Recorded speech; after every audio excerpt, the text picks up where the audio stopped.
Assalamualaikum warahmatullahi wabarakatuh. Kembali lagi Bang Sahar menanggapi tentang prestasi di mana pengacara daripada Nikita Mirzani mengajukan ke kejaksaan yaitu Wan Prestasi. Saya bilang yang kedua bahwa ajuan daripada Wan Prestasi ini itu tidak mendasar sama sekali. Karena kenapa?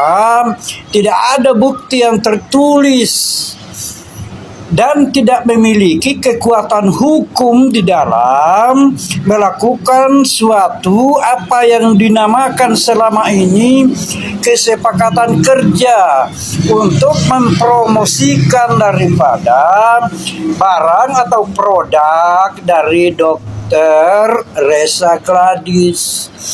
Jadi kalau akan diajukan kepada kejaksaan persoalan ini tentang Wan Prestasi, sekali lagi saya mengatakan itu hal yang salah, keliru Pak pengacaranya ini. Karena tidak ada kekuatan hukumnya dari awal untuk melakukan kerjasama pada produk skincare gitu ya. Nah, obat-obat kecantikan itu.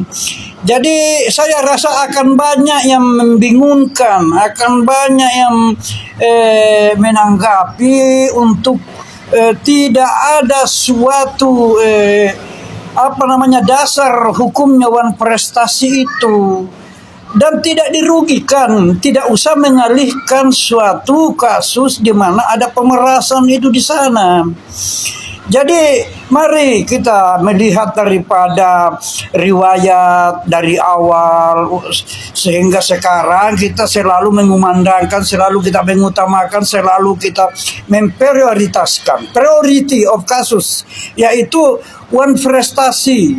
Tidak ada itu Pak, karena kenapa? Tidak ada kekuatan hukumnya dan tidak ada kesepakatan kerja di atas kekuatan hukum tersebut itu, sehingga bisa dikatakan sekarang ini sebagai tuntutan yang diajukan kepada kejaksaan itu.